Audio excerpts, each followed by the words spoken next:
Hello and welcome to the Talk Villa podcast. I'm your host Sumit Paul, and Aston Villa made it back-to-back wins to start our pre-season tour of Asia as we secured a 3-1 win over BG Pathum United in Thailand.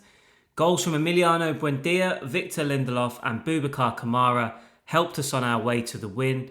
But it wasn't all good news as both Alejandro Garnacho and John McGinn were both forced off with injury concerns. Now, despite our hosts putting in some awful tackles, it was a good run out. Hot and humid conditions, which I'm sure would have tested the players. But it's on to Hong Kong next to face Bayern Munich in our final pre-season outing before we take on Paris Saint-Germain for the UEFA Super Cup next week. So let's run through my talking points from this game, and I'd be very interested to hear your takes on them to see if you agree or disagree on the assessment of some of the players. But let's start in defence, and we're going to start with Victor Lindelof, who I thought was excellent in this game. He was restored to our back line, and as is often the case when he pulls on that Villa shirt, I thought he produced a stellar performance in this game. Aside from taking his goal really well with an excellent header, I thought he was both commanding and composed in the heart of our defence. And so it was just another example, for me at least, what makes him increasingly indispensable as part of Unai Emery's squad.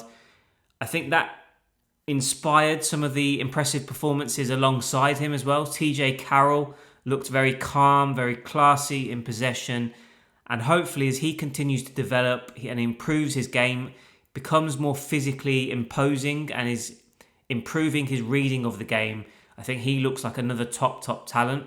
However, I do want to give Tristan Rowe a particular shout out and a special mention, as I thought he showed versatility in this game, having played at both left back and right back either side of half time.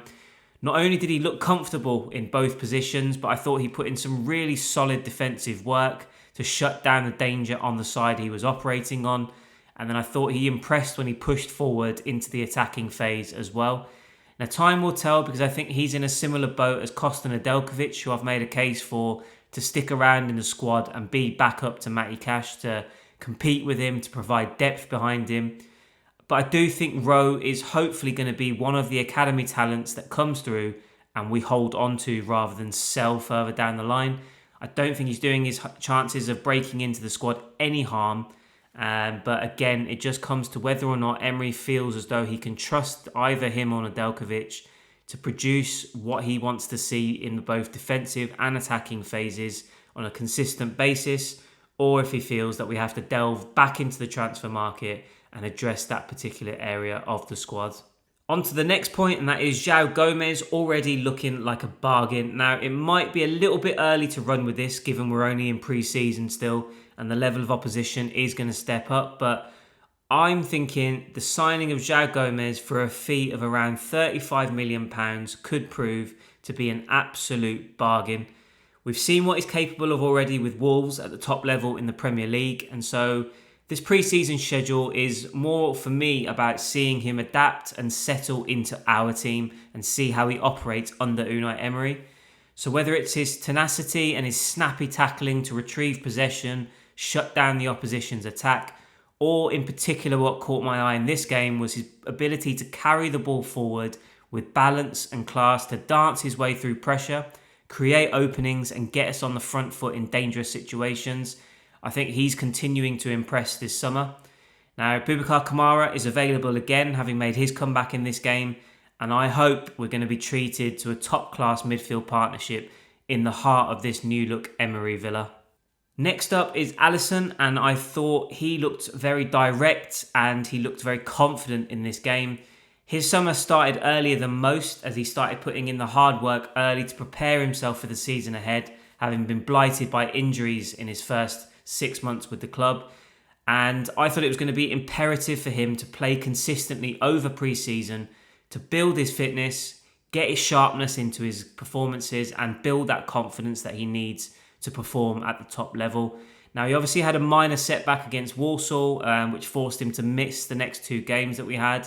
But he's featured heavily on this tour so far, and I think we're starting to see why Villa signed him and also why Emery rates him so highly.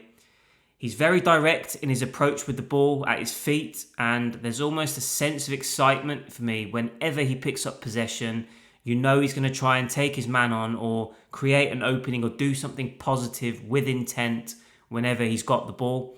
I also think his link-up play is helping us create a threat down the right flank more consistently. We saw some really nice build-up play between him, Matty Cash and Lamar Bogard, and I thought that was some really delightful football that we produced in those moments. Obviously, there's still elements of his game that need polishing. He was wayward with his finishing on a couple of occasions, so that needs to be improved. But the talent is undoubtedly there for me. So if he can stay healthy, keep developing his all-round game, I really think we've got a star on our hands playing down that right flank, and hopefully he continues to move in the right direction moving forward. Emiliano Buendia was another one that really impressed me in this game. I thought he looks like he's relishing that lead central creative role. He's got the responsibility but freedom of playing in those areas. He's got the likes of Alysson and Garnacho on the wings, so that gives him the ability to float and operate in the spaces between the lines in the middle.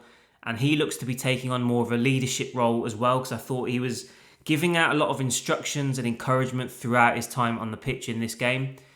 As seen with his goal again, he's also finding space in the box to make a decisive impact in these games. When Villa are able to cut it back from wide areas on the touchline, Buendia seems to be in space to apply the finish on a more regular basis, and I think that bodes well for his influence in the season ahead, regardless of whether or not Johan Manzambi will perhaps limit his playing time. In contrast, I thought Alejandro Garnacho looks like a player who really needs minutes. Now, it was a shame to see him replaced before half-time, even though the expectation is probably that he would have been replaced at the break anyway. But I think he looks like a player who's in desperate need of playing time. He looked off the pace. He needs to build his match fitness back up, build the chemistry with his teammates, which isn't there just yet, as he had a few notable misplaced passes prior to coming off where him and Buendia or others were just not on the same wavelength. Now, given it was a facial injury that he suffered, it's hoped that it's not enough to prevent him from starting again on Friday, as I think he needs to bank consistent minutes if we're going to see what he's capable of offering when the competitive action begins. Just a quick word on Evan Gassond, who I think is in a similar boat as Garnacho. He really struggled to get involved in this game, leading the line. I just thought he wasn't really involved in anything we were doing in the first half, be it his hold-up play, link-up play, running in the channels. I know BG Pathum played quite deep and they were in a very stubborn and structure that made it difficult for us to play through them. But Gassond really struggled in this game again. But I think him and Garnacho either need more minutes. Particularly in the case of Garnacho, he needs more minutes because he's going to play a prominent role for us. Whereas Gassond, the doubts continue to linger over whether or not he can fit in to Unai Emery's plans. There was a huge boost in this game with Boubacar Kamara returning to the pitch after successfully recovering from his long-term injury, and he even celebrated that return with immediate return to the score sheet as well. It was a tidy finish as he swept the ball home into the back of the net inside the box, but I think overall the main positive was just seeing him back out there, getting minutes to brush off any rustiness that he's had built up over the last 6 months or so. As I mentioned earlier, we haven't seen the Kamara-Gomez partnership in full flow yet, but once he's fully recovered and in peak condition and his Brazilian teammate feels settled and at his best, I think that duo could be fantastic together. But massive boost getting Kamara back and playing minutes in pre-season. And then unfortunately, to end on a bit of a negative, John McGinn did suffer an injury concern in this game as he was forced off towards the end with a knee injury. Now, he appeared to get his foot stuck in the surface slightly after a heavy foul, and although he had the sort of presence of mind to spring himself up before his knee twisted any further, I thought his immediate reaction was very concerning. I think it's rare to see McGinn in pain and visible pain, and it was clear from his face in this one that he felt it. It was positive to see him walk off the pitch unaided, and he did wait to see if he was able to go back on, so there was a willingness to sort of continue. But Emery put a quick stop to that as he signalled that his night was over, sent him back to the changing rooms to get treatment, and that was that for John McGinn. Now, we've had some horrendously bad luck with injuries in recent years, and let's hope that this isn't another one to add to the list. It's hoped that McGinn was simply replaced as a precautionary measure, and he'll be available to feature against PSG next week. It's not ideal. especially given it's our influential skipper who's going to lead by example this season again.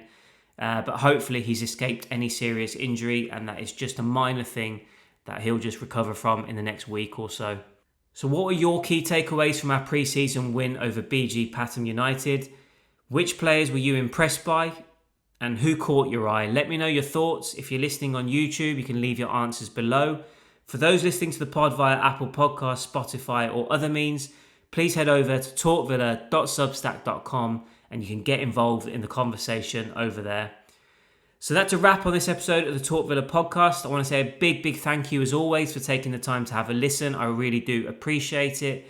Please subscribe to the pod or channel depending on where you're listening. So that's either on Apple Podcasts, Spotify, YouTube or wherever else you get your podcasts from. Give the episode a like or leave a positive review if you've enjoyed it. There will be plenty more content coming, as there will no doubt be more transfer speculation and preparation for the new campaign. You can sign up to the Talk Villa Plus newsletter on Substack for ad-free Villa news, opinions and analysis, all of which is delivered directly to your inbox. And there's also an option of a paid subscription for bonus content. All the details you can find in the description of this podcast, but for more, please go to talkvilla.substack.com and subscribe over there. So as I mentioned, it's Bayern Munich next in Hong Kong in our final pre-season outing ahead of facing Paris Saint-Germain for the UEFA Super Cup. While we do have one more pre-season game before the Premier League starts, we're now moving ever closer to the competitive action, and it's hoped that we're in good shape with more transfer activity expected in the coming days and weeks. Let's hope that there is good news on John McGinn in the coming days as well as Alejandro Garnacho. While it's worth noting that it has also been reported that Johan Manzambi will not feature against PSG as he continues his recovery from a knee injury that he sustained at the World Cup. It's questionable at this stage whether or not he's going to have enough time to be ready for the Brighton game that kickstarts our Premier League season. But let's just err on the side of caution. Let's make sure that he's 100% fit when he's ready to come back. And hopefully he can play catch up quickly and get back out on the pitch. For now though, all eyes and our focus is on Bayern. Let's hope we can keep building and avoid any further injury scares. I'll be back over the weekend to discuss that game and get into it in a bit more detail. But until then, up the Villa.